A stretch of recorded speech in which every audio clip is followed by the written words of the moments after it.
Boa noite a todos, paz do Senhor Jesus. Como eu sempre falo, que essa paz que excede todo entendimento penetre na sua vida, esteja aí com você em todos os lugares onde você estiver. Hoje, nós estamos aqui gravando esse programa, o MetaCast, e como a gente fala que as coisas de Deus, elas superam as nossas expectativas, que hoje você possa ser transformado, tocado por Deus. E eu tenho certeza que nas conversas que nós vamos falar aqui hoje, nessa conversa bem interessante, vai surgir assuntos aqui que talvez você não entendia até agora, talvez você não tinha um esclarecimento bem relevante sobre isso, mas fique atento, que nós estamos com um convidado muito interessante aqui hoje. Mas antes de mostrar ele aqui, que você já sabe quem que é, mas antes de eu deixar ele falar um pouquinho, eu quero que a Gisele fale um pouco com vocês agora também. Boa noite, pessoal. A paz do Senhor. Bom, esse programa está sendo gravado, então ou é boa noite, bom dia ou boa tarde, o melhor momento que você vai estar assistindo. Licença para adentrar aí a sua casa, falar com a sua família. É sempre um prazer trazer informações aqui de qualidade que transformam a nossa mente. Paulo Endel também está aqui com a gente. Isso aí, mais um MetaCast aqui. Boa noite a todos, paz do Senhor, que a gente possa trazer assuntos, como o Jefinho mesmo destacou, que ilumine a mente de vocês, possa trazer informações, assim como é o nosso lema, né? Informações além da mente, né? Metanoia. Sim. E nós estávamos conversando aqui, né? Uma prévia aqui Já antes. rolou uma prévia, hein, galera? Rolou uma prévia muito legal. E uma coisa interessante que o nosso convidado falou foi que nada vem pronto, né? Mas tudo ele vai se juntando e tudo vai tendo sentido a partir do momento que você começa a executar. E eu queria já passar para ele aqui, Pastor Reco, fica à vontade entre nós. Paz povo, benção pura, salve igreja, Pai do Senhor, pode se assentar. Deus abençoe vocês, obrigado pela oportunidade, é uma honra estar aqui. E estamos aqui, vamos bater um papão da hora, vamos falar de metanoia, vai ser top também. Tô aqui, tô com vocês. E para nós é uma honra ter ele aqui, né? Muito. Sim, É uma honra. muito demais. Eu já queria começar, eu vim com essa pergunta na minha cabeça, eu queria começar perguntando, por que Reco? Da onde surgiu esse... Rapaz, o povo me chama de Mano Reco, né? Mas antes de vir o Mano, veio o Reco. Minha mãe, que Deus a tenha, ela cortou meu cabelo quando eu tinha 7 anos a primeira vez, 7, 8 anos. E eu já estava parecendo uma menina já. Então começaram a falar, menininha, não sei o que, eu fiquei meio sujão com essas ideias. Ela cortou, mas ela não cortou na moralzinha, ela rapou careca. Nossa. E aí rapou careca na escola, todo mundo me chamando de Febem, eu gostei. Lá na vila, lá chamando eu de Camburão, gostei também. Aí quando chamou de Reco, aí eu chorei, aí ficou Reco. Aí pega o que não gosta, né? E aí, geralmente quando você chora é o que os moleques ficam tumultuando. Os amigos do meu irmão lá ficou lá embaçando. E aí ficou Reco. Por que Mano? Aí o Mano veio quando veio o rap. Então, Mano Reco. Era Reco, DJ Reco, que eu comecei como DJ e tal. E aí depois, infelizmente, esse nome pegou, porque eu chorei e depois acabei acostumando. Aí depois do rap, quando veio o rap, aí os caras do rap começaram a me chamar de Mano Reco. Aí ficou Mano Reco. Entendi. E você iniciou no rap quando? Eu comecei no rap um pouco depois. O meu irmão, ele fazia parte de uma equipe de som chamada Gambi Som. E eu comecei nessa equipe, porque ele faltou um dia e eu sabia mexer, porque o meu cunhado sempre mexeu, ensinou meu irmão, ensinou todo mundo, e eu sempre Zé Poviano e vi também, achei da hora. E comecei a mexer também, mas eu não fazia parte da equipe. No casamento da minha irmã, porque eu lembro da data, porque foi o casamento da minha irmã. Quantos anos você tinha? 12 anos. 12 anos. Com 12 anos, no casamento da minha irmã, meu irmão faltou, e aí eu fiquei na responsabilidade de soltar a seleção que o meu irmão fazia. Aí a seleção que o meu irmão fazia, que era samba, pagode, esses baratos, aí o DJ Esquimó fez a dele, E aí o DJ Esquimó pediu para eu fazer a seleção de lambada na época. Aí eu soltava lá Beto Barbosa, o Kaoma. E aí quando... chamou muita atenção porque eu era menor do que as mesas, né? Um pouco menor que a mesa. Aí colocava um barato assim, colocava eu. Então tiravam umas fotos, chamava a atenção do pessoal. Comecei com 12. O rap veio depois de uns 5 anos, mais ou menos. Uns 4 anos depois, quando eu vi o CD do Racionais. O CD não, o vinilzão do Racionais. Ouvi música do Racionais. Quando o Racionais começou a falar sobre rap e falar sobre as quebradas que eu conhecia lá. Então falava do Parque Santo Antônio, Jardim Ingá, Parque Arariba, falava de rabiola presa no fio, e eu comecei a me identificar com aquela parada. E comecei a gostar muito do rap. Aí me apaixonei fazendo o rap. Quando eu cantei na escola, eu vi que todo mundo parou para ouvir. Falei, mano, assim eles me dão atenção. Então assim eu posso falar o que eu quiser falar.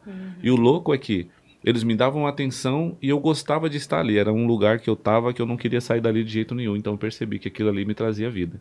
E aí daí pra frente começou o rap na minha vida. Na época de escola você era... Desculpa cortar. Não, você era meio renegado? Porque você falou, né, que deram esse apelido pra você e depois você falou que aquilo... por você entender de rap, eles ouviam você, davam atenção para você. Esse apelido do Reco, ele veio quando eu era mais pivete ainda, uns 9, 10 anos. Sim. Quando eu cortei o cabelo e tal, aí veio isso aí. Com 12 eu me tornei DJ, e aí é o queridinho, né? Então não cheguei a ser renegado, porque as ideias que saía também acerca do rap eram uma parada já revolução, porque ouvia Racionais, andava depois de um tempo...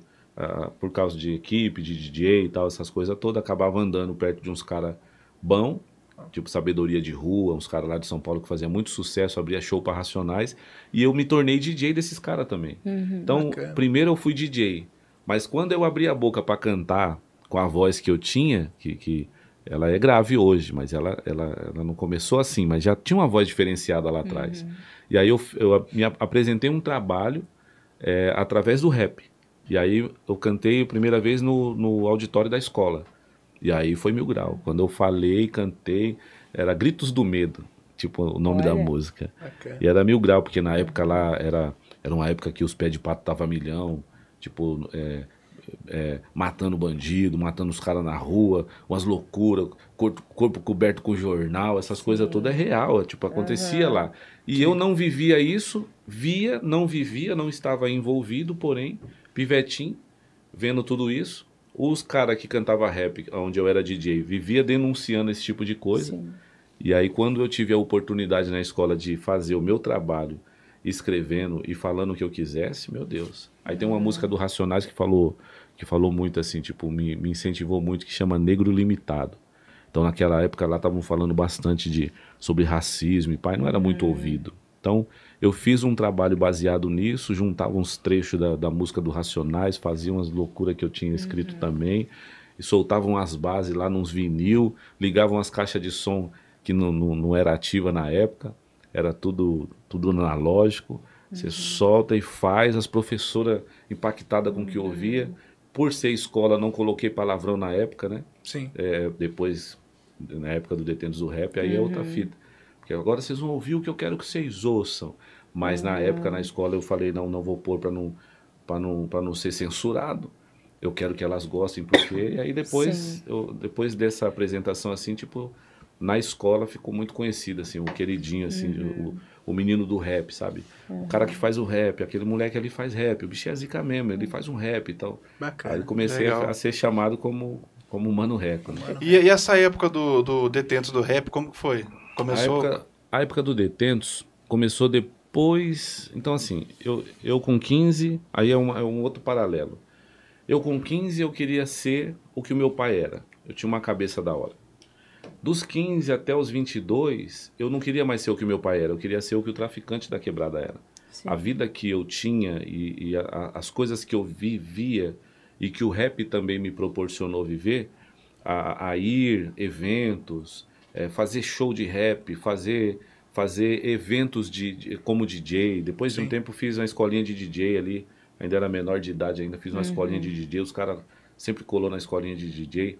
E foi muito louco porque a oportunidade que eu tive no Detentos, ela veio num momento certo, talvez para o meu momento errado.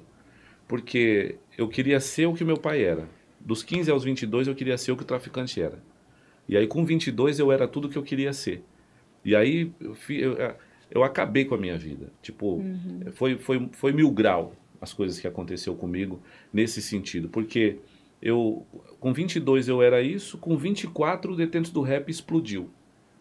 Então você imagina um cara que era um menino que tinha um sonho, que alcançou o sonho em todas as vezes. Eu tinha um sonho de fazer um rap, eu tinha sonho de cantar um pedaço da minha música e uma multidão cantar. O Detentos do Rap proporcionou isso. E agora com 24 ali, 23 para 24 anos, tudo muito da hora, só que da porta para fora da minha casa.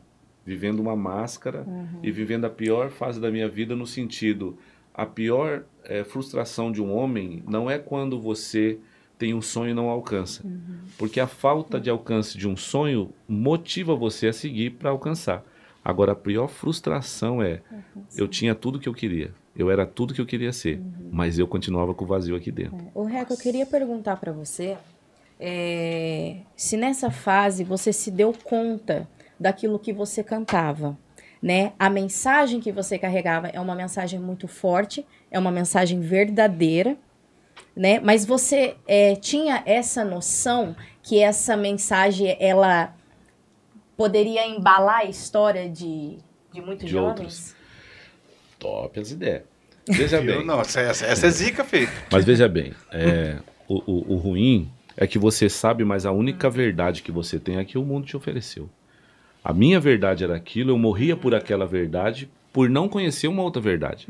Então, por que hoje eu sou muito verdade no que eu vivo hoje? Porque eu era muito verdade no que eu vivia lá. Sim. Eu costumo dizer, tem cara que encosta e fala, não, você ligava fulano de tal, que nós era brabo, que isso e aquilo. Eu falo, nossa, então nós vai ganhar a quebrada inteira aqui, porque você é o brabo, mas vem pra igreja, esquece a hombridade que ganhou, que o mundão deu. Sim. Não é pra você largar a hombridade, é pra você largar o pecado. A hombridade, ela precisa vir. Se lá fora, como eu dizia, eu tô valendo 5 desses caras aí, pode pôr um dentro do outro que é nós, eu falava sobre isso. Hoje eu não posso falar menos que isso. Eu falo, não, você pode ir pá que eu tô valendo uns 20, eu tenho que ser muito mais verdade aqui também. Sim. Só que naquela época, respeitando a semântica da parada, respeitando a ordem cronológica da parada, eu preciso lembrar que a única verdade que eu tinha era aquela. O único momento que eu tinha era quando tinha acesso, na época era palco, eu tinha acesso aos palcos para falar da minha verdade, da minha revolução, e se a revolução fosse, se não der, nós toma, era essa verdade que eu tinha. Sim. Então, a verdade de gritar, uma verdade que eu vivia, uma verdade de cantar, uma verdade que eu cantava, e a verdade de fazer a realidade que eu fazia. Se não der, nós toma, é a verdade que nós temos para hoje. Quem são os injustiçados de tudo? É nós, porque nós está da ponte para cá, os caras não dão atenção, e se não der, nós vai tomar. É a revolução que, quem mora onde tem rabiola presa no fio, a primeira oportunidade que você tem, quando você não é uma pessoa domável, agradável ou manipulados, né, vamos dizer assim, quando você não quer ser massa de manobra e está vendo que todo mundo está indo no sentido buraco, a grande realidade é que você quer fazer a justiça com as suas mãos, quer fazer a revolução, mesmo que seja sangrenta, ela não importa como vai ser, é a única verdade que eu tenho. Então, poxa, você não sabia? Lógico que eu sabia, e eu queria muito que todo mundo pá. Só que quando eu conheci uma verdade acima da verdade, que eu vi que na verdade a minha vida inteira foi uma grande mentira, foi uma loucura pra mim. E onde que você encontrou essa verdade? Quando? Na minha metanoia. Na sua metanoia. Então, tipo assim, chegou uma época na minha vida que não dava pra ficar na quebrada. Tipo, não por causa dos caras, dos manos que faziam o que eu fazia, mas por conta da oposição, vamos dizer assim. Eu não sei quanto vale a sua liberdade, a minha valia tudo que eu tinha. Então, de tiro não põe, acaba. E essa realidade era muito verdadeira lá dentro, a quando eu comecei a falar assim, os caras mais velhos, sempre andei com os caras mais velhos. E os caras mais velhos falaram pra mim, mano, ou é hora de dar um break, ou você vai viver a vida toda preso. As coisas tá pra acontecer aí se você não tomar um rumo. E aí foi quando eu comecei a falar, mano, eu não tem como dar break, os baratos não podem andar pra trás. Mas vamos usar a cabeça. E eu comecei a usar a cabeça nesse sentido. Olha as ideias. Olha como Deus é cabuloso.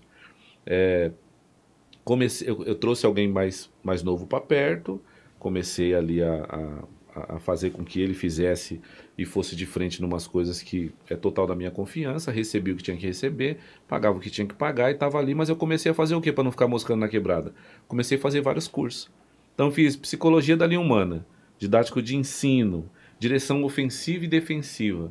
E o curso que eu fui fazer, que mudou a minha vida e que me alcançou para conhecer uma verdade, foi através do back vocal do Detentos, que o nome dele é José de Arimateia, a mãe dele é tão crente que colocou o nome dele de José e colocou o nome da cidade como nome composto, de Arimateia.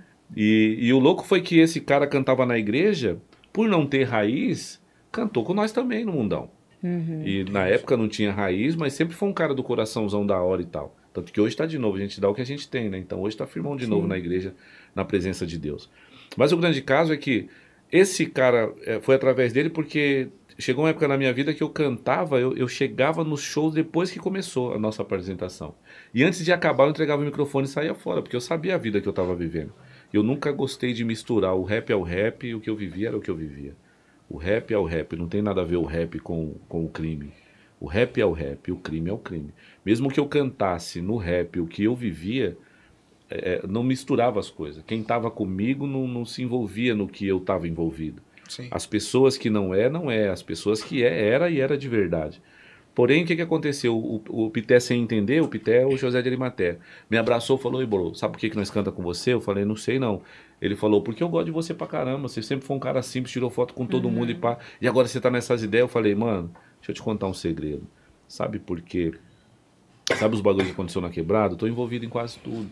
E pra você ter ideia, eu tô fazendo uns cursos pra não ficar moscando mais na quebrada." Ele falou: "Curso? Mano, o meu irmão tá fazendo um curso ali. Que se você aprender o que ele aprendeu, você vai ser zica. Quando pegar o microfone com o Detentos, mano, ontem meu irmão me pegou 5 minutos e me fez chorar." Falei: "E aí, tio, se chegasse nos 10, onde é que você ia parar?" Ele: "Não, tô falando sério." Ele sempre foi um cara serião, desde muito novo, sempre o mais velhão de nós. Velhão de mente, né, mano? De já ser o mais maduro, de trampado. Passou. A gente esperou amadurecer, ele foi podre, de tão chato que ele é. Sempre foi. Pité, mas um amigão excelente, assim, mas chataço com os baratos. E ele pegou e falou assim: "Mano, se você aprender, você vai ver." Eu falei: "Mas como é que é o nome desse curso?" Ele falou: "Vai falar com o meu irmão." O nome do irmão: Israel. E aí foi o Israel que me apresentou aquilo que fez eu conhecer uma verdade acima de tudo que eu acreditava ser verdade. Teologia. E foi através de um curso de teologia. Eu li essa história. Foi através desse seminário. Na verdade, me levou para um seminário, que depois que eu fiz o seminário, eu ingressei no curso. Depois desse curso, fiz também pela Presbiteriana, depois pela Batista, depois pela Bethesda e não parei nunca mais até então, hoje. A sua conversão veio através do curso de teologia que o Israel... É isso aí. Mas aí continuou Detentos do Rap. Continuou. Detentos existe até hoje. Não, continuou com você. Comigo? Você fez o curso. Agora você precisa entender a loucura que foi isso na minha cabeça. Que eu conheci uma verdade que realmente é verdade e que pôs tudo que eu cresci aprendendo como mentira. Sim. Então tudo que eu defendia como verdade com a minha vida, todos os dias que eu sentava para aprender, era amassado, refutado.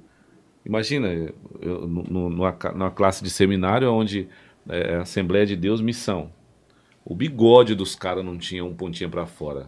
Era daquele jeitão. A roupa, meu Deus do céu. Para eles terem me aceitado lá, foi por causa do Israel, que chegou, me apresentou pro pastorzão bem tiozão, mas com a mente bem aberta, falou: esse aí Deus falou para mim que vai ganhar, vai. E eu, vixe, para com essas ideias, eu tô aqui para escrever uns bagulho novo pro meu grupo, desse jeito falava. E ele olhou para mim: "Você crê na Bíblia?" Primeira pergunta. Eu falei: "Lógico que eu creio." Ele falou: "Então você é muito bem-vindo aqui." Eu falei: "Então demorou, quero aprender." E aí eu sentado no meio do povo, coloridaço, o único que colocava o pé na cadeira, de aba reta e tal. E quando aquilo começou a entrar, eu comecei a perceber algumas coisas. O vazio que eu sentia começava a ir embora. Mas na minha mente ficava uma guerra, porque eu conhecia uma verdade que estava me preenchendo, mas ao mesmo tempo me impulsionava a querer mudar uma parada que mantinha a minha vida. Sim. Você então se esvaziava daquela outra verdade que você carregou pela vida toda, né? Só que tem um problema. Aquela verdade que eu carreguei pela vida inteira era aquilo que me mantinha. Tanto ego, como financeiro, como tudo. Então, pra você ter ideia, quando eu sentei a primeira vez, era cristologia. A sua verdade era você. A verdade que eu defendia foi a que o mundo me deu. Sim. entendeu? Então, por eu defender com a minha vida aquela verdade, não é assim que eu vou abrir mão. Então, foi muita luta. Então, quando eu cheguei, por exemplo, as matérias era rotatória, um curso rotatório e eliminação de matéria. Estava em Cristologia, na apostila estava escrito assim, você não deve ter medo, não, tudo que for coberto um dia vai ser descoberto. Aí 3 pontinhos, capítulo, versículo, isso, aquilo, outro. Ô, professor, faz favor, que ideia é essa? Alguém vai caguetar nós? Tipo, umas coisas. Não, é que tudo que você fez com as suas mãos você vai dar conta. Tudo que você falou com a sua boca você vai dar conta. Tudo que você fez com o seu corpo você vai dar conta. Todo joelho vai se dobrar. E eu, nossa, que barato louco, mas ó, não é comigo. Estuda pra cá, estuda pra ali e tal. E sempre foi 1000 graus porque nunca foi massagem o evangelho. Eu acredito nesse evangelho sem eufemismo. Eu acredito que o evangelho que é falado com eufemismo, levanta a mão todo mundo que vocês vão receber essas ideias, eu nunca acreditei. Sim. Como assim levanta a mão e recebe? E o posicionamento? E aquilo que a Bíblia pede para que eu seja? E a medida de fé, né? De cada um. E aquilo que eu preciso ser para ter o que ela diz que eu tenho. É cabuloso. Então não é dessa forma. Eu sempre fui instruído no evangelho sem eufemismo. Só que a princípio, lá naquele princípio meu, ele me amassou demais, mano. Foi muito difícil para... E eu acredito, cara, só interrompendo só um pouquinho, eu acredito nessa peneira, né? Como se pode dizer que Jesus faz, cara. Por quê? Ele falou assim, Mateus 12:28, vinde a mim todos que estão cansados. Depois ele prossegue dizendo, e ele afunila o negócio. Ele fala assim, quer vir após mim? Negue-se a si mesmo, cara. Tome a sua cruz e siga-me. É isso aí. Então... Tem sempre o negar que ninguém gosta. E é muito difícil você negar uma vida em que ela te dá condições, né, mano? A vida espiritual sambada, mas sem você conhecer, ela não dói tanto quando você não conhece. Eu costumo dizer, poxa, a maior dificuldade foi conhecer uma parada que me forçou a ter uma decisão. Ou céu ou inferno, ou Deus, ou filho de Deus, ou filho do diabo. 1 João 3, versículo 10. Dessa forma vocês conhecem os que se manifestam como o filho de Deus e o filho do diabo. Então, qual forma? Aí começa lá no capítulo 1, lá no capítulo 3, versículo 1. Vede quão grande o amor que nos tem concedido o Pai, a ponto de sermos chamados filhos de Deus, e realmente somos. O mundo não conhece, porque não conheceu a Ele, etc. e tal. Chega no 6, já vem logo com a amassada. Aquele que está não permanece mais no pecado, mas aquele que permanece não o viu e nem o conheceu. Eu falei, mano, que barato 1000 graus. Tanto que essas mensagens foi fazendo a bifurcação para eu decidir minha vida. Então mensagens como, poxa, tô lá quietinho, depois de 1 ano já entendendo algumas coisas, 1 milhão, já tinha chegado no professor, falar, professor, deixa eu te falar uma coisa, eu queria falar no particular. Então, eu tenho uma lojinha ali. Ele, ô, Glória, que benção. Da hora. Não, professor, deixa eu te falar, minha lojinha, ela vende droga. Misericórdia, meu irmão, isso não existe e tal. Não, mas deixa eu falar pra você. Mas é o que me mantém, cara. Ele, mano, isso aí é... E aí senta, explica, conversa, e aí você vai e renuncia. Mas é ruim você renunciar ao que te mantém, é muito difícil. Sim. E aí você renuncia, começa a ficar duro. O que tem? O Detentos. Então o Detentos, show do Detentos é da hora e tal. Só que eu tô cantando o quê? Quer ouvir um pedacinho da música que eu cantava no Detentos, por exemplo? A forma que eu expressava naquela época? Mandei. Eu falava assim... Era, se liga maluco, a ideia é forte, é o hip hop, o vaso é ruim e pra quebrar tem que ser forte. Ó, 1, 2, 3, favela toma conta outra vez, sistema se prepare, somos a bola da vez. Me trancou na cela fria de um presídio, fui zoado, maltratado, espancado como um bicho, olha agora. Só que eu tô solto com o microfone na mão, Detentos do rap tomando um drink com o cão. E a multidão cantava isso. E aí quando eu cantava essa parada, agora crente... Tipo, depois da minha conversão, sabendo, né? Imagina o choque disso, porque eu parava de cantar, mas todo mundo cantava, mano. E eu, mano, barato é 1000 graus. E as partes dos palavrão? Nossa. Porque depois da minha conversão, depois do meu batismo, mano, não consegue, não sai. Tipo, foi realmente uma metanoia e um entendimento. E pra mim era tudo, em cada frase era uma força de expressão e que colocava palavrão. E como que é hoje você cantar algo diferente, cara? Porque você carrega algo diferente e você produz algo diferente. Igual ela perguntou, você influenciava pessoas a cantar algo que você estava sentindo. Agora você influencia elas a cantar algo que Deus quer que você sinta. Sim. Como que é isso para você, essa realidade totalmente diferente, cara? A maior dificuldade nisso tudo foi a aceitação e a renúncia. Porque a mesma intensidade que era, tipo, outra música do Detentos que era louca, tipo, os olhos fecha no meio do fogo cruzado. Isso aqui é uma guerra e nós tá preparado. Dá meus fuzil e os coletes e a prova de Glock. SP Selva de Pedra, sobrevive os fortes. Eu quero é a elite pra sangrar. Se desacreditar, nós vai rasgar no AK. Dispensa o cheque, doutor. Então, assim, é muita coisa que era intensa com aquilo que vivíamos.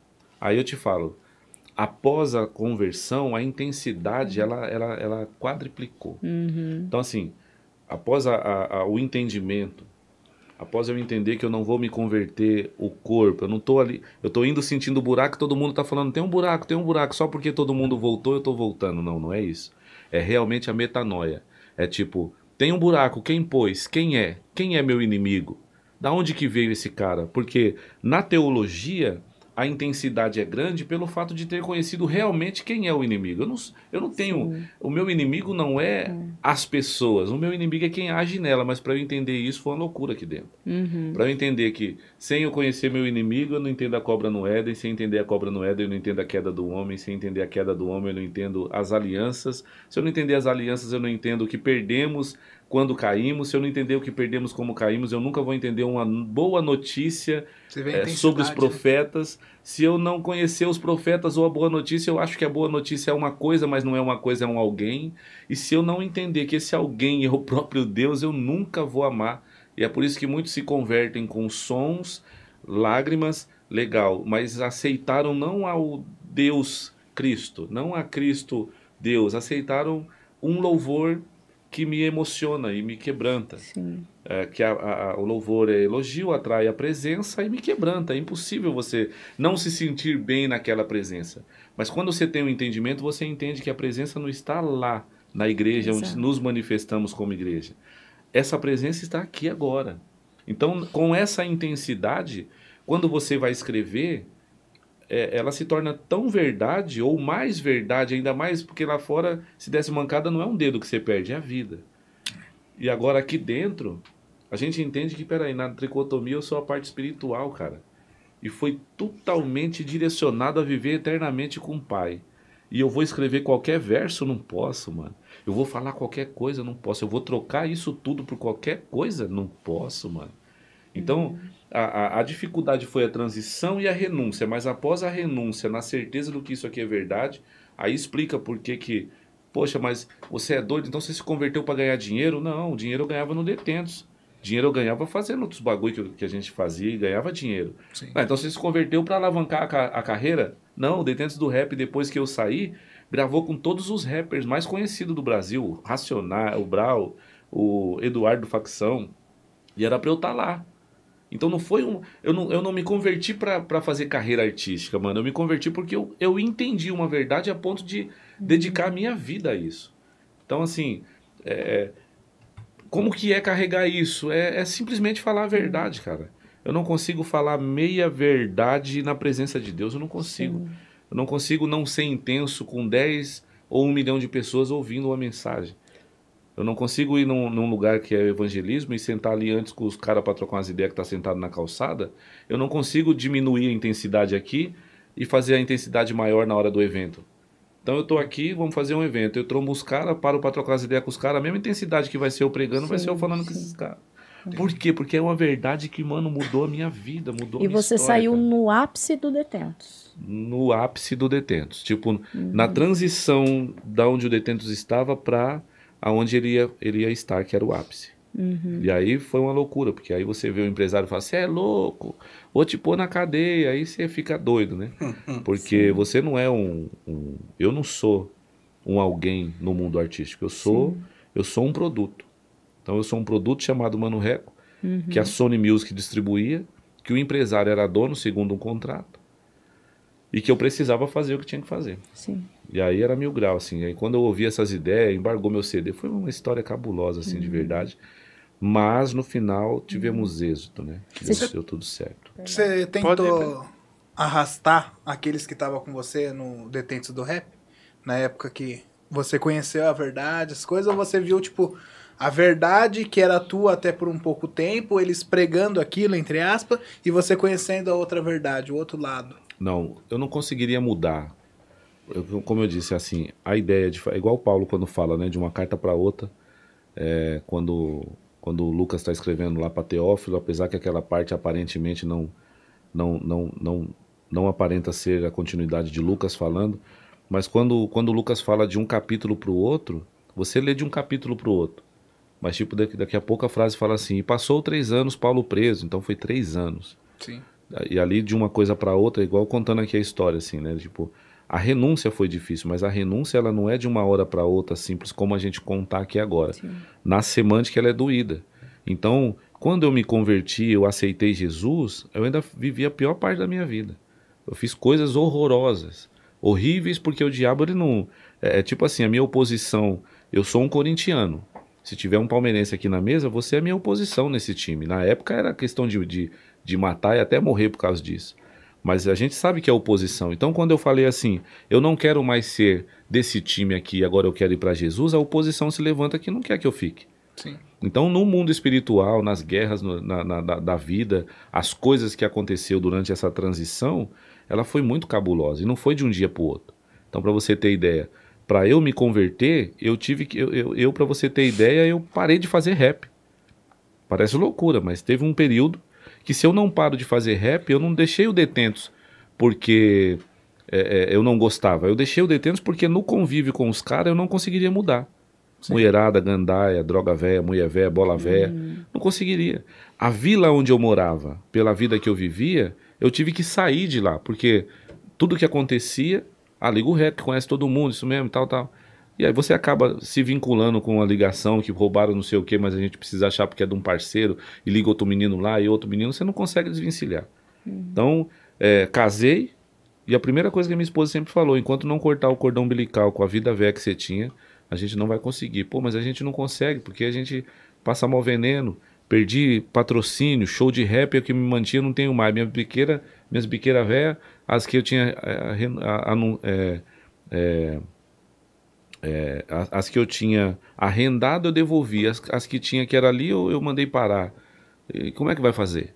A gente vai viver do quê? Não, tem que cortar o cordão umbilical, vamos viver o de Deus, não sei o quê. É muito louco falar isso. Sim. Só que para viver isso aí é zoado. Fui morar em 2 cômodos, chovia mais dentro que fora. Minha filha, quando nasceu, não tinha dinheiro para comprar fralda, apontava para pia onde a gente guardava bolacha, só tinha um bagulho velho de plástico lá que não tinha nada dentro. Então foi mó veneno. E a maior luta da minha vida foi tipo olhar para tudo isso e olhar para Deus na certeza de que tudo aquilo era verdade e falar, mano, quer saber de uma coisa? Durante quase 2 anos, 3 anos, pegando cesta básica na igreja, mano. Entendeu? E toda Santa Ceia o pastor chamar na frente e falar, vamos orar pela família necessitada. E a família necessitada que sempre teve lá durante quase 3 anos era minha. Eu segurando, e meu pastor olhava para mim e falava, pega com raiva, um dia você vai ser mantenedor do ministério. E isso que você quer, né, Deus? A lágrima descia fervendo. A vontade era, quer saber de um bagulho, vou voltar, vou pegar meus bagulho, vou dar uns gritão na vila e já era. Só que aí você pega e ouve o Espírito Santo falando, mano, você tá, mas não é mais. Tá no mundo, mas não é mais daqui. Calma. E que calma da bexiga é essa durante 3 anos, quebrando calçada. Por quê? Porque quando eu saí desse curso, eu vim muito pé na porta. Eu vim muito do meu jeitão, porque agora eu sei, muito refutando tudo. Muito batendo o pé em tudo, não é desse jeito, porque a Bíblia fala isso, mas não quer dizer aquilo, e pá, tal. E era da hora pra todo mundo, menos pra nós. Por quê? Porque não é pé na porta. É sem eufemismo, mas tem que dar certo primeiro pra você. E a maior dificuldade foi fazer dar certo pra mim. E aí durante isso passou 3 anos pra renunciar tudo, ficar do jeitinho certo, deixar de ser aquele cara brabo, sentir a presença de Deus, aceitar pessoas orar dentro da sua casa onde não tem nada, aceitar de verdade uma palavra que tipo, poxa, e a minha esposa nesse tempo foi excepcional, ela sempre foi, mas nesse tempo mais do que tudo, porque nessa parte espiritual eu tinha muito conhecimento, mas sem graça. Então nessa parte da graça ela era cheia dela. Então a gente acabou juntando uma época em que começamos a fazer um time legal. Aquilo que eu tinha, ela não tinha, mas eu dava para ela. Mas aquilo que ela tinha, eu não tinha, mas ela me dava. E ali então Deus começou a ajeitar o que primeiro? Primeiro a minha casa, a minha conversão, a minha metanoia mesmo, porque eu precisava me arrepender de verdade. Não era só da boca para fora. Muitas coisas foram feitas, muitas coisas tinham que ser desfeitas, muitos lugares eu precisava ir de novo, muitas coisas tinha que ter... E assim, durante 3 anos, assim, nessa transformação, nessa renúncia, que eu costumo dizer da renúncia, porque eu tinha patrocínio, eu tinha uns amigão da hora, tinha tudo. Eu tive que renunciar exatamente tudo para eu poder entender que, mano, eu preciso agora voltar, mas agora de uma forma totalmente diferente. Essas verdades aí que eu acreditava, como é que renuncia de uma hora para outra, né, mano? Durante o processo, você tinha, provavelmente a resposta deve ser sim, mas eu acho que deve ser um pouco da dúvida do telespectador. Durante o processo, você tinha consciência de que essa melhora, ela ia vir? Porque eu fico imaginando que muitas pessoas retornam, voltam porque não tem essa paciência, essa mansidão, essa humildade e essa consciência de que esse processo é necessário. E aí eu te falo, a consciência de que vem sim e a certeza. A esperança totalmente viva e certeza. Mas o que fez segurar? O conhecer. Por que tem muita gente que não permanece? Por não conhecer. Então a pá de cara emocionado. Então acontece alguma coisinha, o meu relacionamento não deu certo, a primeira coisa que eu largo. Por quê? Porque não conhece, porque quando conhece não larga. Sim. Eu durante uns 2 anos a minha oração sempre foi antes de dormir e quando acordava era assim, ó, Senhor, você sabe o que eu posso fazer, eu também sei o que eu posso fazer. Mas eu também sei que você pode fazer, se você quiser mudar a minha vida. Quando eu abrir meus olhos amanhã, você muda. Acordava, Deus não foi ainda, né? Mas ó, tô aqui. Durante 2 anos esperando a mudança do que Deus poderia fazer e tal. E não foi uma parada mágica. Sim. É um tijolinho ali que agora você valoriza. É um sorrisão da veinha sem dente, né? Que Deus a tenha, perdi ela agora há pouco tempo. É o sorriso da veinha sem dente que eu não valorizava, mas agora eu valorizo. É o reparar que ela tá com ruga. É o sentir um abraço cabuloso que, puxa, qualquer cachê, tá ligado, não pagaria um abraço desse. Né? O respeitar a esposa e ter ela como uma mulher que no altar eu prometi que seria só ela. Sabe? É o dormir tranquilo e eu acordar, mesmo num veneno da bexiga, mas na certeza que você tá fazendo aquilo que é certo. Então são coisas pequenas construídas em cima daquilo que você aprendeu. Então tem muita gente que troca um relacionamento que não deu certo pelo evangelho, porque na verdade ele não conheceu, não sabe o que é. Quando eu entendi que não existe outro caminho que me leva de volta para casa, que no final devolve o que eu perdi no Éden em Adão, que é vida, eu não troco mais nada. Você pode me oferecer o que quiser, o empresário pode chegar, pode... Hoje já era, hoje, sabe aquelas ideias? Eu tenho até uma roupa que fala, o que está morto não pode morrer, eu estou mortinho, nada vai me ofender, porque eu já morri para esse mundo. E eu estou exatamente nessa fase há mais de 15 anos. 3 anos quebrando calçada, mas depois que eu entendi, o morto aqui não é ofendido porque o que está morto não pode morrer. Um caminho sem volta. E quando você decidiu sair... Afundei meus barquinhos, sabe? O evangelho é uma ilha, que quando eu cheguei na ilha, o poder de Deus só se manifestou na ilha quando eu afundei meus barcos e falei, eu não quero ir para lugar nenhum. Legal. E quando você decidiu, vamos dizer assim, sair do mundo do crime... teve gente do crime que não queria que você saísse e teve assim, gente da igreja que não queria que você entrasse. Aquelas ideias assim, não, tio, você é doido, quando você ficar duro, você volta. Já passei por isso. Eu já fiquei duro várias vezes, mas voltar não tem como. Por quê? Porque eu não vim emocionado. As pessoas vêm emocionado achando que... Mas também acreditando nas pataquadas que os outros falam, mano. Não, Deus vai mudar, Deus vai resolver seu problema. Mano, seu problema que você criou é você que vai resolver. O que Deus tinha que fazer, Ele já fez. Ele permitiu que Jesus morresse. E a partir da morte de Jesus, eu tenho o que eu precisava ter. O quê? Caminho de volta para casa, que é de verdade. E no final, vou ter a vida eterna que eu perdi no Éden. Então, esse corpo aqui já era. O salário do pecado aqui é morte. Só que eu não sou esse corpo que todo dia morre. Eu sou a parte espiritual que está aqui dentro, vivona, milhão, doido para trombar Jesus e dar um cheiro. É diferente. Quando você tem essa certeza, nada vai fazer com que você volte atrás. Nada. Então... como foi você entrar na igreja? Eu entendo, porque tem uma parte de borocochô que faz rap, não estou dizendo que é todos, eu não vou aqui generalizar, mas a grande realidade é que tem um monte de borocochô que faz rap que se converteu para fazer carreira, e eles queimam nós. Então, como que eu vou entrar numa igreja onde já passou uns rappers por ali, o que ele fez foi a mesma coisa que fazia no mundo? E pregou um monte de heresia lá, falou uma parte de besteira, um monte de loucura. O que fez lá foi o povo suar, dançar para um lado e para o outro, não pregou palavra de nada. E eles vão achar que eu sou a mesma coisa. Agora, a dificuldade de entrar é a mesma dificuldade que A mesma reverência que eu preciso ter em entrar em qualquer outro lugar, eu preciso ter ao entrar na casa de Deus, em qualquer lugar que eu for. O boné sai, meu óculos também sai. Eu já preguei em todas as denominações possíveis, reais e convites esquisitíssimos, assim. Tipo, mas por que eu? Não, porque eu vi você falando uma parada, eu queria que você falasse esse tema para os nossos jovens. Mas aqui, assim, se vocês não impedirem eu falar o que a Bíblia diz, demorou.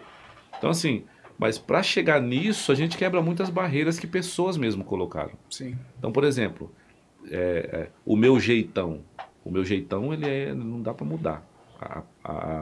As palavras, frases pesadas de alguém que cresceu com rabiola presa no fio, chuta fliperama, devolve minha ficha, manda busca no morrão. Não tem como, eu já pedi para Deus tirar. Você não tirou. Mas as roupas eu mudo. Me leva na Assembleia de Deus, já preguei. Como é que eu faço? O que adianta eu ganhar os jovens e perder a velhinha? Então eu tiro o boné, não tem problema, o boné sai. Só que essa resistência maior, nesse sentido preconceito, né? Um conceito formado antes de conhecer a pessoa, ele existe pelo fato de que alguns traumas passados que tinha.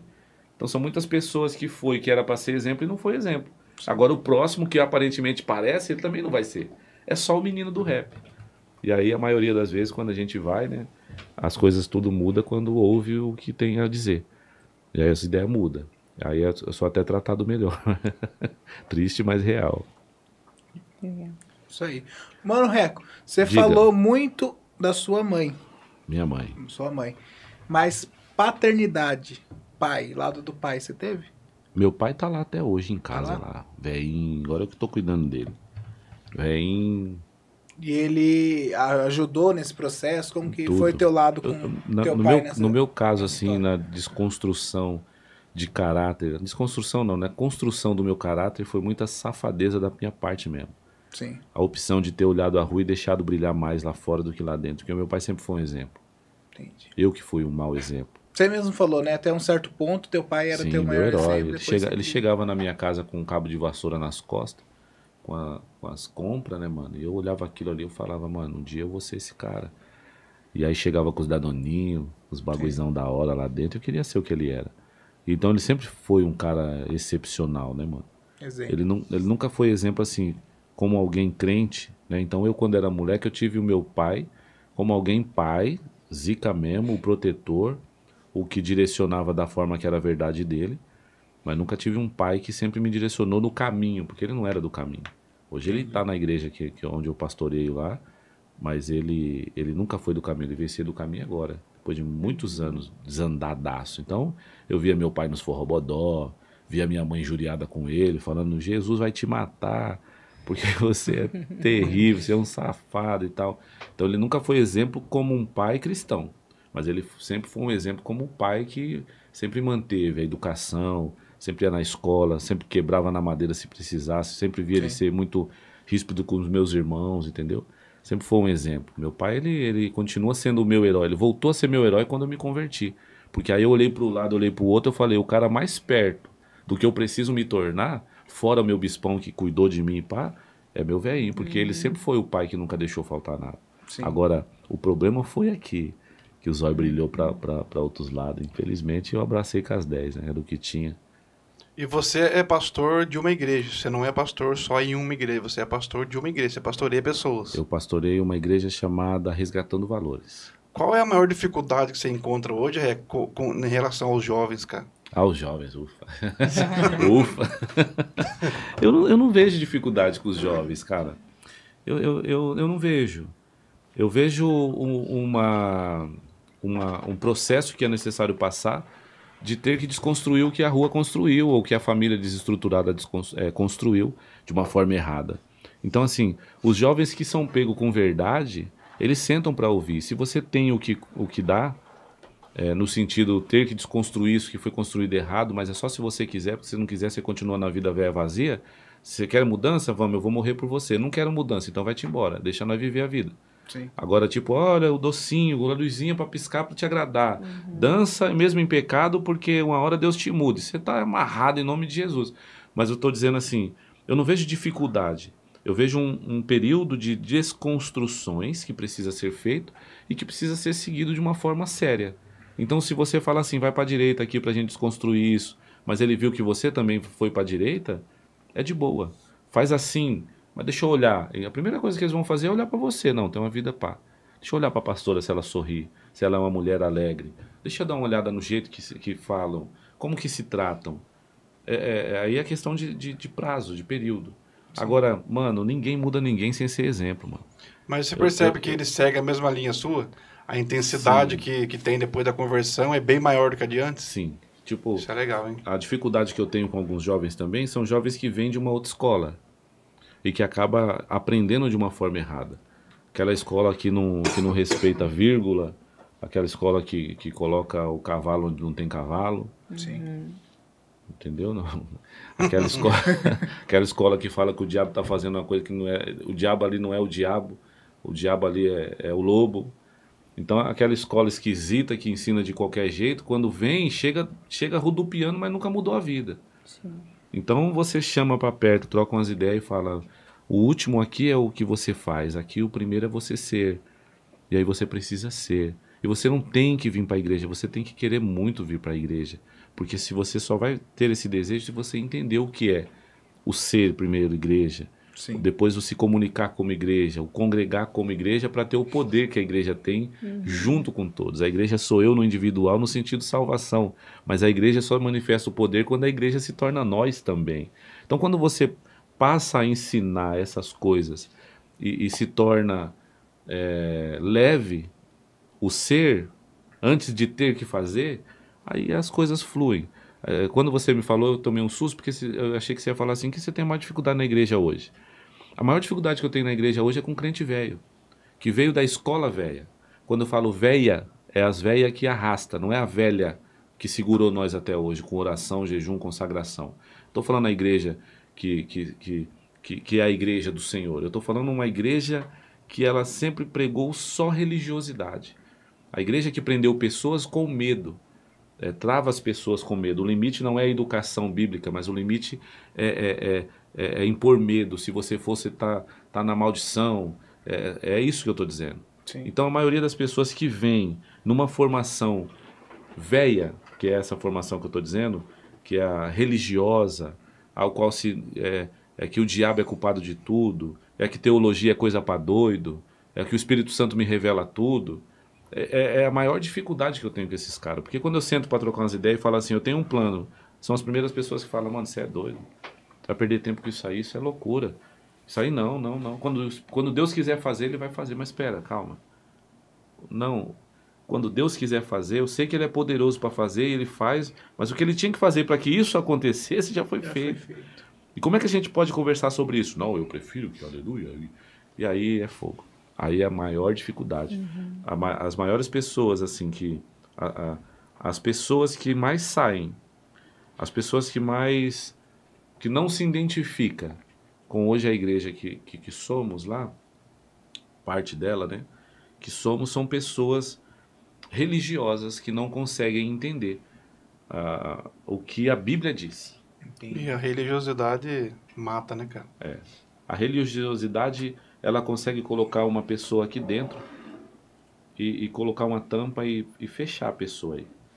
Quando, na verdade, o que o Evangelho faz é diferente. O Evangelho tira a pessoa dali e só dá limite para as pessoas aquilo que ela não pode fazer. Então, a pessoa é livre, mas com responsabilidade. A religiosidade coloca limite sem explicar para a pessoa onde não pode ir, por que não pode ir. Então, a ideia é que a pessoa vai e faça? Não, a ideia é que a pessoa saiba a consequência que vai acontecer. Talvez muitas já veio dessa consequência. Mas aí fica mais fácil, eu, em vez de ter uma ideia com o nosso irmão... Qual é o nome mesmo? Paulo. Em vez de eu trocar umas ideias com o nosso irmão Paulo e falar para ele algumas realidades, verdades, por exemplo, eu, em vez de falar com ele abertamente como um pastor, como alguém que tenha bagagem no sentido do que a Bíblia diz, eu prendo ele em religiosidade e falo, isso aqui é uma regra que você não pode fazer. Ponto. Mas não, se você falar mais é banco, se você falar mais você está amaldiçoado, se você falar mais você não tem direito. Se você refutar o que eu falo na Bíblia, você não respeita a sua paternidade espiritual, isso é o fim do mundo. Isso é uma loucura. Eu passei muito tempo atrás, faz mais de 15 anos, cara, uma experiência muito ruim. Eu era um jovem e eu tinha problema com vício, né? Eu fumava maconha, eu fumava cigarro. Não tem nem cara, né, gente? Não, agora não, mas se você visse uns 10 anos antes. Era só a capa. E aconteceu o seguinte, cara. Eu estava num processo de libertação e eu fui e fiz o louvor na igreja. Passou 2 dias, eu tive uma recaída. Aí um presbítero veio, cara, e me arrebentou comigo. Não, que tem que levar ele lá, para ele passar lá, ele tem que passar a disciplina, ele tem que ir lá. Ele vai ter que levar ele lá. Você caiu. Sim. Passou 2 dias, eu fui trabalhar com um rapaz, quem que passa na rua fumando cigarro, cara? O presbítero. Eu fiz questão, cara, de descer do carro, irmão, pai do senhor, o senhor tá bem? Eu era bem abusado ainda. Então a gente vê como que a religiosidade, cara, ao invés de construir algo, ela destrói e mata, cara. E isso é muito prejudicial, né? Você teve problema quando você veio para a igreja com a religiosidade, por causa da imagem do Mano Reco, do rap? Eu tenho problema. Eu tenho problema com isso. Até hoje. Mas qual que é o problema? É só até abrir a boca. Depois que abre a boca, dá para se entender. Então, eu sou um pastor agora ali, mas eu sempre fui itinerante. Sempre viajei o planeta fazendo evangelismo, como evangelista, né? Então o rap voltou, o nome, as coisas, e aí quando eu lancei o primeiro CD, que saiu o primeiro CD, as agendas foi muito top. E assim, eu não consigo, mesmo que você peça, eu não consigo, tipo, eu não consigo não sou eu. A primeira coisa que eu peço para a igreja, eu posso falar do meu jeitão, porque senão não sai. Porque se eu tentar dar uma melhoradinha, se eu não puder... eu vou ficar preocupado com o que eu vou falar e aí não flui, parece ter uma barreira. Então eu posso ser, pode, mas aí a gente sabe assim que até eu conseguir provar, hoje eu falo, né, se eu pudesse eu arrancava na faca, porque eu costumo dizer isso aqui, eu não posso ganhar o jovem e perder a velhinha, e por causa da tatuagem eu tenho que gastar meia hora para falar de onde eu sou, como foi a história, da onde que vim para começar a pregar. Então assim, é muito Você acha bom. que isso já não está mudando assim dentro das igrejas, a relação da tatuagem? Eu entendo a sua preocupação, como você disse, não adianta ganhar o jovem e perder, são vidas.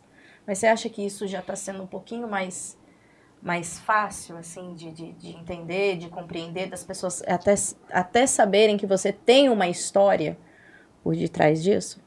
Então, acho que não. Porque quando a pessoa não é religiosa, como aquela que aprendeu na escola de 30 anos atrás, escola velha, boa, tá bom? Porque tem a escola velha, de novo eu repito, não estou falando aqui das igrejas que sustentou o evangelho até hoje, estou falando mas da mesma forma que esse povo veio dessa igreja, que as pessoas se convertem quando não conhecem o evangelho mesmo. E aí a gente para pensar, 70% de quem vem a princípio entra por algum motivo que não seja conhecer a verdade. Sim. Então esse que não conheceu a verdade, ele vai continuar sendo, ele não vai ser o religioso vestido, mas ele vai ser o religioso descolado.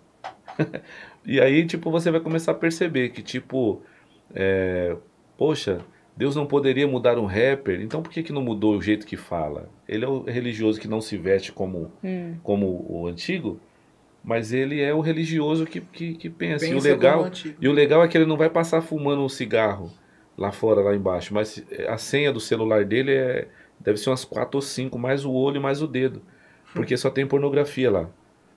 Consegue entender? Sim. Então assim, aquilo que eu transmito para você é o que realmente eu sou. Isso a neurociência nos ajuda bastante, né? Mas a grande realidade é essa. E quando ouve, depois que ouve, aí a unção quebra o jugo. E aí aceita abrir e aprender de alguém que realmente foi mudado. Mas até que não, existe aquelas ideias do preconceito, de falar, mano, você é louco.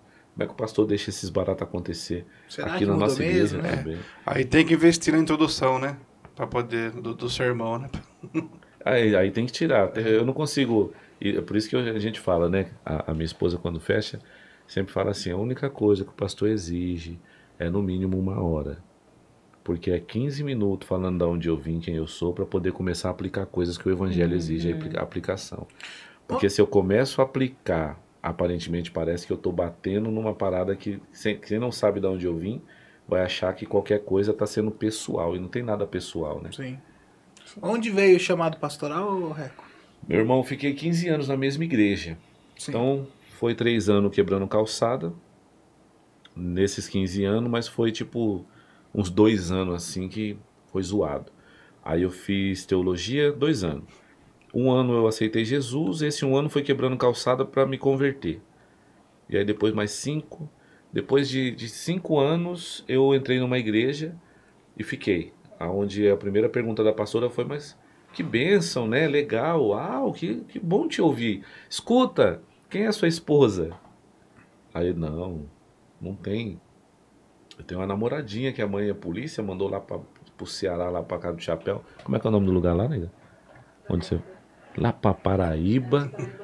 Mas se ela voltar eu caso, mas a mãe dela mandou pra lá porque eu era atrapalhado demais e tal. E a mãe dela sabia das atrapalhadas que eu era e uma mãe policial. Foi difícil essa minha vida, viu, gente? Foi difícil. Imagino. Né? Foi de propósito, foi. Né? E aí, poxa, eu fiquei nessa igreja. Então, quando eu entrei nessa igreja, eu tive um cuidado. Não o artista. Mas aí me colocaram no lugar certo. Então, olha, não existe isso. Não quero saber. É o bispão, né? Hoje é bispo, mas na época é pastorzão. O pastorzão sentou comigo, tô com as ideias de homem mesmo. Falou, mano, aqui a gente não quer saber o que você é como artista. Aqui a gente quer saber você pai de família. Uhum. Como é que você não vai ter uma família?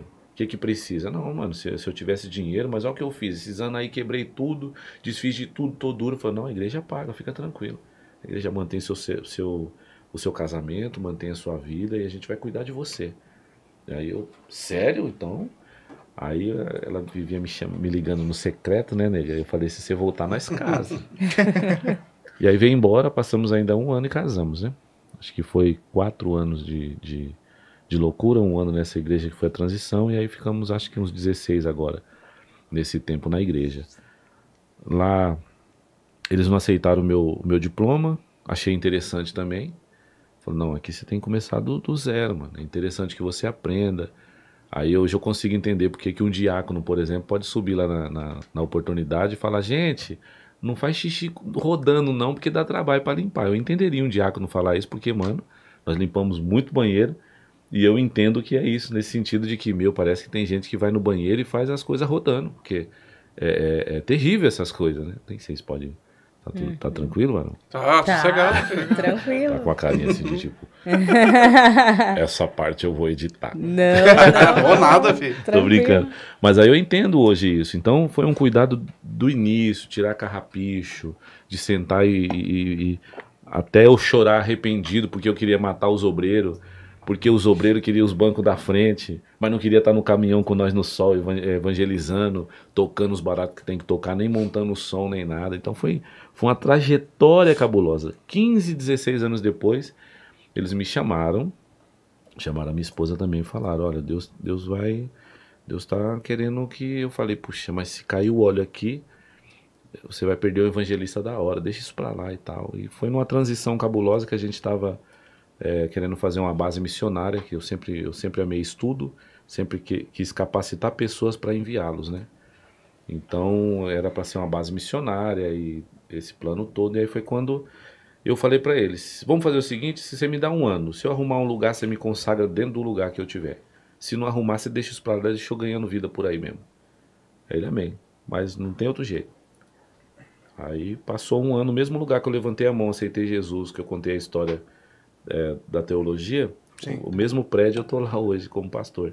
Porque a dona do prédio viu eu fazendo um store lá no Parque Arariba, falando que eu estava procurando um lugar para fazer uma base missionária, um projeto social. E ela falou, tem um galpão. Quando eu entrei no galpão, eu tive certeza que era para ser igreja. Porque o mesmo lugar que a gente entrou para alugar, para poder fazer a base missionária, foi o lugar que eu levantei a mão, aceitei Jesus fazendo seminário. Olha. Há 20 anos atrás. Caramba. Falei, mano... E aí a gente tá lá até hoje. Vai fazer 5 anos já, né, amor? 4 anos. 4 aninhos de igreja. Não queria ser igreja, era para ser uma base missionária. O próprio pastor falou, mano, não existe uma base missionária que se torne igreja. Existe uma igreja que tem uma base missionária. Não deixa ninguém falar o que você é, que você não tem cara de bola de neve, de renascer, de assembleia. Não deixa ninguém falar o que vocês são. Vocês são o que são. Uhum. Então, permanece. Ensina, capacita, junta, envia. Sim. E aí somos resgatando valores até hoje. Uhum. Muito bom, hein? Mas hoje você mantém ainda esse desejo no seu coração? Funciona dessa forma? Hoje temos o seminário Queridinho, que é o seminário chamado Resgatando Valores, que a gente ensina toda uma base teológica, todo o plano de salvação, tira toda a religiosidade, capacita, dá uma surra de Bíblia e aí depois envia. E nós somos uma igreja que tem esse perfil. Temos um sítio onde a gente tem a casa de acolhimento que o pastor caiu, separou da esposa. Ai, que vilão, vamos divulgar na internet tudo. Não, vamos chamar o pastor para perto para ele ter uma imersão, um final de semana, conversar o que está acontecendo, qual que é o problema. Né? Se é safadeza, deixa que nós mesmo pega no box. Mas se não é safadeza, vamos zelar do cara. Pegar no box, essa é legal, cara. O jovem terminou um relacionamento e tal. Quem é esse jovem? Será que não existe alguma coisa ali que construída de forma errada? Vamos trazer para perto. Então o menino tá caído numa casa que ninguém quer mais ele e tal, tá doido nas drogas. Se ele voluntariamente quiser, vamos dar um tratamento para ele também. Vamos ensinar. Então a gente tem uma casa de imersão, uma casa que ensina também, uma casa que cuida e zela, né? De repente, uma conversa bem conversada em um lugar estruturado, onde tem ali também a presença de Deus, de uma imersão, pode mudar totalmente uma história. A maioria de quem... E quando eu digo que o pastor caiu, talvez o pastor não caiu porque traiu a esposa, ele caiu porque ele era dependente químico. E depois de 16 anos ele caiu. Por que não um bate-papo e entender? Antes de postar na internet e divulgar tudo, que ele é um safado e tudo. Ele é um cara que está lutando contra 16 anos e infelizmente caiu. Alguma coisa é. O problema do adicto não é a droga. O problema do adicto é o bicho-papão que ele não consegue enfrentar de cara limpa e ele se esconde atrás da droga. E às vezes um bate-papo legal, uma imersão, pode ser que resolva. Então a gente tem esse trabalho, né? O social da nossa igreja é uma das coisas mais fortes que se tem lá, né? Que através do social a gente consegue alcançar o coração das pessoas. Bacana. E o louvor da sua igreja, como é que é? Rapaz, eu lutei demais, assim, porque parece uma parada assim, eu gosto muito. Então, se você pesquisar aí as músicas na internet e tal, você vai ver sempre um coralzão, umas minas que cantam muito. E aí quando a gente abriu a igreja, quando a igreja ela surgiu, porque foi plantada de uma forma correta, organicamente falando, a gente não tinha quem cantasse. Quem cantou? Eu e o pastor mais desafinado que eu. A minha esposa não podia porque ela canta em Cá bemol, uma nota que não existe, né? Cá bemol. Então, assim, foi muito difícil. Quando começou a juntar pessoas, aí o Denis, inclusive, me ligou aqui agora, e eu não consegui atender porque já estava no ar. Mas ele, mais afinadinho, eu ouvi ele cantando ali. Eu falei, Denis, você canta, moço, você é afinado, ajuda nós. Ficou, cresceu, e aí depois começou a juntar pessoas, e é naquilo que a gente mais gostava, foi naquilo que foi a minha maior luta lá. Porque não dava para espremer, para sair óleo rápido. Não dava para convidar pessoas de fora, porque a regra lá na igreja não é fazer, é ser antes de executar o que você tem. Então, você toca, legal, mas não é o tocar. Você precisa ser alguém que você seja referência ao tocar. Então, vamos fazer você se tornar, e a partir daí você toca. Então, canto bem, legal. Muita gente que canta bem, mas não tinha vida no altar. Então, muito difícil. E aí, o que a gente teve que fazer? Ver crescer organicamente, desafinando na orelha, num cara que produziu a vida inteira. E, tipo, falar assim, eu não posso me intrometer, porque senão eles não vão aprender da forma que tem que aprender. Eu vou fazer eles pular a etapa e depois eles vão ter que voltar para pisar no primeiro degrauzinho da escada. Hoje é outra fita, é uma bênção. Chegou muita gente boa, aprenderam de verdade, tem um povo que desde o começo e é diferente, tá ligado? Mas no início foi difícil de verdade. Para nós, para mim então, foi muito difícil. E a gente não pode deixar também de deixar ele sem cantar, né? Pois Bora cantar. Pode ser aquela, não é palco, é altar? Pode. Deixa eu dar um play no back vocal aqui, ó. No playback. Isso aí eu vou ter que gravar aqui também. Deixa eu apagar um pouquinho. Deixa eu ver aqui, modo avião. Para não tocar. Vou colocar um voluminho.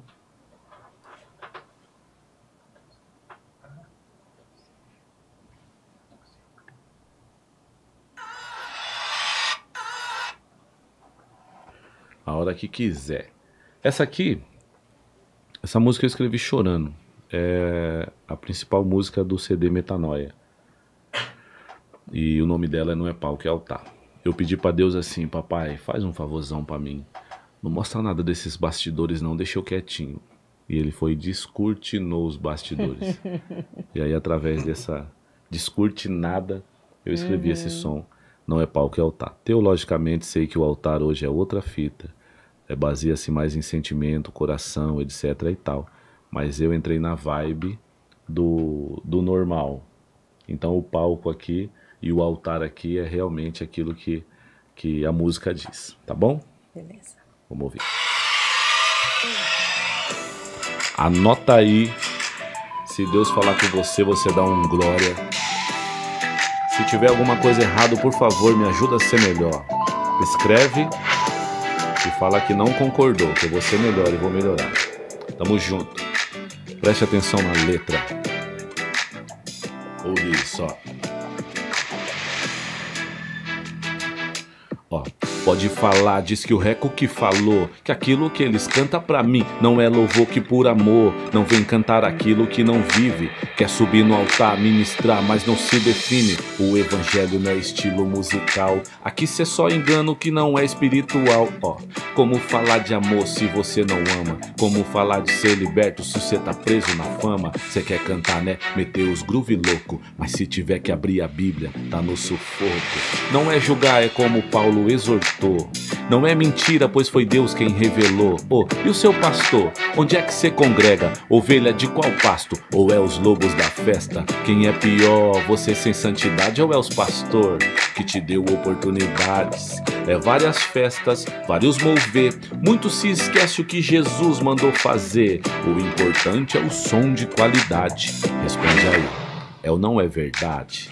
Pode falar, diz que o Reco que falou, que aquilo que eles vivem pra mim não é louvor. Senhor, eu escrevo pra te adorar. Me ensinou que não é pau, que é altar. Pode falar e diz que o Reco quem falou. Pode falar e diz que o Reco quem falou. Pode falar, diz que o Reco que falou.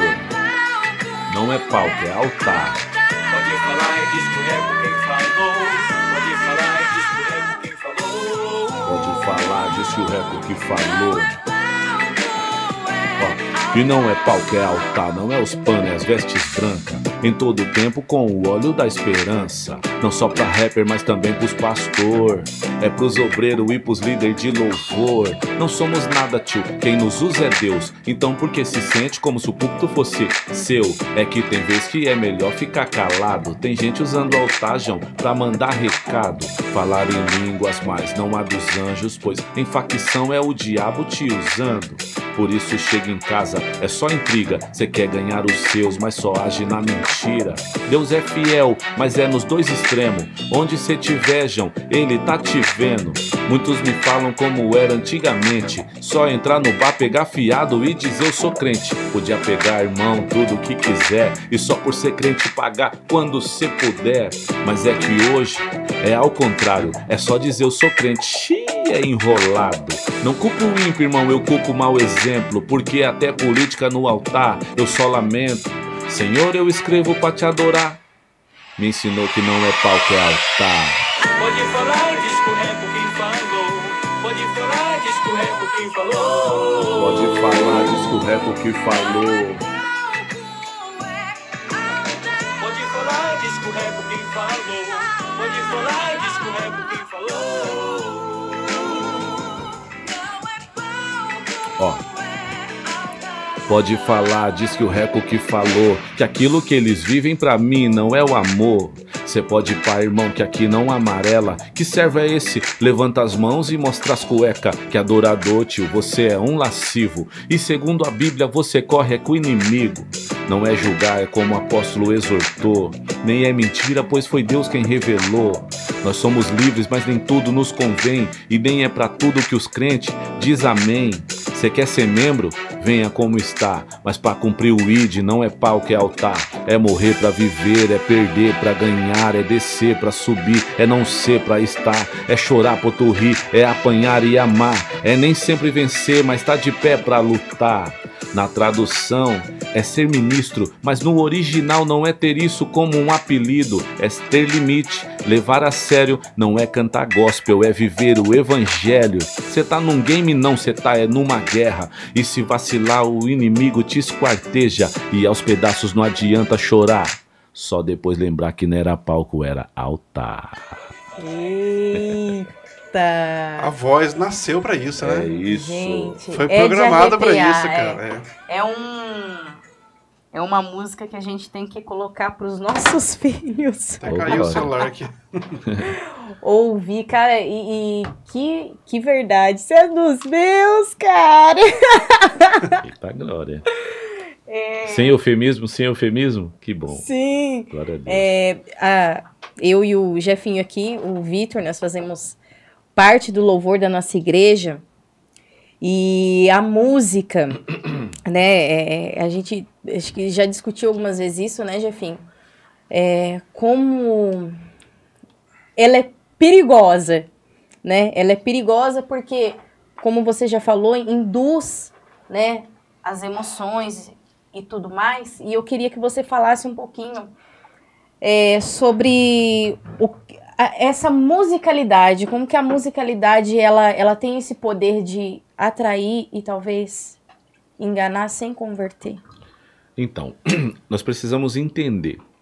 Quando a gente fala assim, louvor, quando eu não entendo o que é louvor, eu vou usar a música de uma forma errada. Uhum. Então, louvor, eu não preciso de música para louvar a Deus, porque louvor significa elogio. Então, eu posso elogiar sem o ritmo. Porém, quando eu resolvo elogiar e acrescento o ritmo, como os salmistas faziam, aí ela se torna uma grande potência. Uhum. Mas aí eu preciso entender, eu estou elogiando a quem? A mim? Porque eu posso louvar a mim mesmo. Sim. E isso não atrai a presença de Deus, porque eu estou louvando a mim mesmo. E a presença de Deus habita no meio dos louvores a Ele. Então já é uma ferramenta da hora, se eu consigo ter esse entendimento e fazer com esse entendimento, a presença vem. E aí transforma vidas.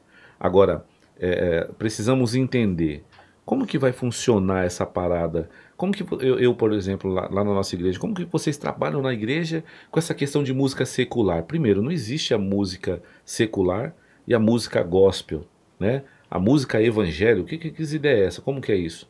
Não, é um mercado em que, então trabalha dessa forma como um mercado. Uhum. Não trabalha isso como se fosse agora colocando limite. Os outros falam assim pra mim, Reco, você canta rap gospel? Não, mano, eu canto rap. O rap não se converteu. Quem se converteu foi o indivíduo aqui que canta. Uhum. Logo você vai ver isso nos elogios que eu trago. Sim. Ou naquilo que eu trago como também como revolução dentro daquilo que vive essa música. Não é um elogio para Deus. Essa música é bater de frente com um sistema chamado religiosidade. Sim. Então isso aqui não é um louvor, isso é um rap pesadão que bate de frente com o sistema e que tem tudo a ver com abrir a mente baseado no que a palavra diz sobre isso. Sim. Agora, como que a gente trabalha? Eu trabalho com música boa, que é músicas que dá para ouvir, que não ofende a minha família, que não ofende os princípios que a Bíblia diz, e trabalho com música que não tem condições de ouvir. Essa eu chamo de música mundana. Uhum. Então existem louvores que eu chamo de louvor, mas ele é mundano. Quando eu incentivo a pessoa a odiar a outra. Em nome de Deus. Isso é muito louco. Então tem gente que mata espiritualmente em nome de Deus. Sim. E é chamado de louvor. Quando não se tem um entendimento sobre o significado e sobre o que estamos fazendo e sobre quem eu estou elogiando, eu coloco isso dentro da igreja. A música mundana dentro da igreja. Isso é pôr o mundo na igreja. Quando se tem um entendimento, eu entendo que isso aqui não é um louvor, é um rap pesadão baseado na palavra de Deus e que é um Paulo gritando, chega de palhaçada no altar. Uhum. Quero elogiar a Deus, músicas cristocêntricas, falando bem do Filho, porque se agrada o Pai. E quando se agrada o Pai, a alegria do Pai é a sua força, não é a sua alegria de volta. A alegria do Senhor é nossa força, se alegra. Tem coisa errada. Vamos fazer a matemática certa? Alegra o filho, o pai fica feliz e o que ele te derrama para você é força para continuar. É meio cabuloso isso. Então, a responsabilidade de fazer sons como esse é permanecer de verdade, porque quem canta um som desse e não vive verdade, ele vai ser refutado com pessoas e retalhado se tiver carne pelo mundo espiritual. É muito louco, hein? Eu ficaria aqui mais umas 2 horas, cara, mas eu infelizmente... Mas depois do meu atraso aí, se quiser, vamos começar de novo, eu tô com você. Que atraso que vai tá tudo certo. Foi mal. Infelizmente nós estamos chegando ao fim já. Amém. E eu acredito que foi muito bom, cara. Não foi em vão que você veio de lá, quase 3 horas de viagem. Eu creio que teve um propósito de Deus nisso tudo, hein? Você que está aí na sua casa, que essa conversa de hoje, né, que esse programa de hoje possa verdadeiramente transformar a sua vida, transformar suas ideias, né, como ele falou aqui. Que não seja um palco, mas que seja um verdadeiro altar. Sempre tudo que nós vamos fazer. Eu gostaria que a Gi se despedisse do pessoal. Antes de eu me despedir, eu gostaria humildemente pro senhor mandar um salve pro nosso pastor, porque ele tá tristinho lá. Pastor Paulo Duarte, que queria muito estar aqui, mas não pode, senão ele vai matar a gente, enfim. Pastor, quando você tiver bom, e se você quiser, chama de novo que eu colo. Ih, já ouviu, já ouviu, cara. Salve pra você, meu lindo. Ali, né, ó. Beijo do maloqueiro aqui, tamo junto. Pessoal, muito obrigada, que Deus abençoe. Eu tenho certeza absoluta que esse papo ele vai edificar a sua vida. E compartilha, gente, o nosso MetaCast, tá bom? Comenta também quando a gente tiver aí com um vídeo na sexta-feira às 19 horas. Comenta, tá bom? E um grande abraço a todos. Obrigado pela atenção de todos vocês. Deus abençoe. Até a próxima. Paulo Wendel. Que conteúdo, hein? Parabéns pela sua sabedoria. Eu acho que Deus usa muito você através dessa verdade que você carrega. Né? Você conheceu a verdadeira verdade e que você possa espalhar para todo mundo ouvir, né? Porque muita gente precisa ouvir o que você falou hoje. Sou grato a você que ficou até o final aqui com a gente. Siga nossas redes sociais do MetaCast, siga nossas redes sociais do Pescadores da Rede. Temos um Ministério de Evangelismo Virtual, ô Mano Reco, que a gente leva evangelismo através das redes sociais. Você que quer levar, compartilhe as nossas publicações, ajude esse projeto. E também falar do nosso patrocínio, Uniaselv, mais de 300 cursos na grade, Polo de Tremembé, Rua Arcanjo Banhara, número 101. Um abraço para minha amiga Eliana. Uniaselv patrocinando aqui o nosso podcast, acreditou nesse projeto e se entregou junto com a gente. É isso, pessoal. Muito obrigado. Mais uma oportunidade de estar aqui no MetaCast. Tamo junto e é isso. Pastor, despede aí do pessoal. Povão, Deus abençoe vocês. Não esquece nunca que tudo tem um tempo determinado debaixo do céu. Tempo de paz, de guerra, de andar, de correr, de abraçar, fugir do abraço, de falar e de calar. Mas a Bíblia deixa claro para nós. Esse livro é tão cabuloso, o cara chamado Salomão escreveu, e ele é muito sábio, um dos caras mais sábios de todos. E esse livro é tão cabuloso que fala o tempo todo de tempo, do tempo, corre atrás do tempo, perder tempo, isso é perca de tempo, faz isso não que é tempo, fora de... Tudo de tempo. Ele fala no 3, versículo 1 até o 8 sobre esse detalhe aqui, ó. Paz, guerra, andar, correr, fugir, estar perto, abraçar, fugir dos abraços, falar, calar. Mas no final ele fala assim, olha... mas em todo o tempo, não importa o tempo que você esteja vivendo, você precisa ter 2 coisas. Você precisa ter as vestes brancas, que significa santidade. Não é o santo como Deus é santo, porque isso você não vai conseguir. Mas é santo como Jesus deixou claro que você tem que ser. Como que é o santo que Jesus deixou claro para você ser? Separado.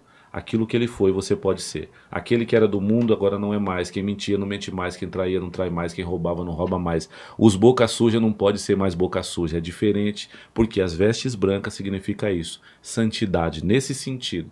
E nunca pode faltar também a segunda coisa, que é o óleo sobre a sua cabeça. Nunca faça nada sem achar. Ou seja, nunca faça nada achando que Deus não está presente, porque Ele está. Com o óleo na sua cabeça significa, estou fazendo, sabendo que Ele está, então vou fazer aquilo que o agrada. Porque quando eu o agrado, Ele derrama força sobre a nossa vida, porque aqui o que nós precisamos é força para vencer esse mundo velho. Deus abençoe, tamo junto, de cá Mano Reco, @Mano Reco oficial. Trouxe uns presentinhos aí, né? Fala disso. Sim. Ou deixa pra lá? Pode falar? Pode falar? Favor. Tem aqui uma marca de um amigo que eu trouxe aqui de presente para vocês, eles vão sortear aí, tá bom? Entre vocês que assistiram, entre o povo. O povo daqui eu vou dar um presentinho, tá bom? Vou dar um presentinho. E aqui é uma parceria que eu tenho com um irmãozão da hora, Michael. Tá jogando fora aí, tá milhão. graças a Deus, é uma forma dele evangelizar. E a gente fez uma parceria com a gente está com essa marca aqui também, junto com Os Crentes, boné, isso aqui é a touquinha da hora da Resgatando Valores, e ali o bonézão da hora do Segue o Plano, que é a marca chamada Os Crentes, @oscrentes lá no Instagram também, tá bom? Vai lá no @ManoReco_oficial, que vai ter lá também. Você que gosta de umas roupas e não tem vergonha de ser Os Crentes, chama que é nós. Tamo junto, muito obrigado pela oportunidade. Pastorzão que tá assistindo, eu tô falando aqui de verdade. Só querer que eu volto. Tamo junto, tá? Obrigado pela oportunidade. Minha neguinha véia que veio comigo. Obrigada. Amo demais, viu, Kelinha? Deus abençoe vocês. Lado a lado. Deus abençoe, família. Pastor Paulo, Deus abençoe você também. E, gente, por hoje é só. Deus abençoe todos. Mano Reco, vai com Deus aí na sua viagem de volta aí. Que Deus guarde você. Gente, Deus abençoe, fique com Deus e até a próxima. Tchau, tchau. É nóis, Guga.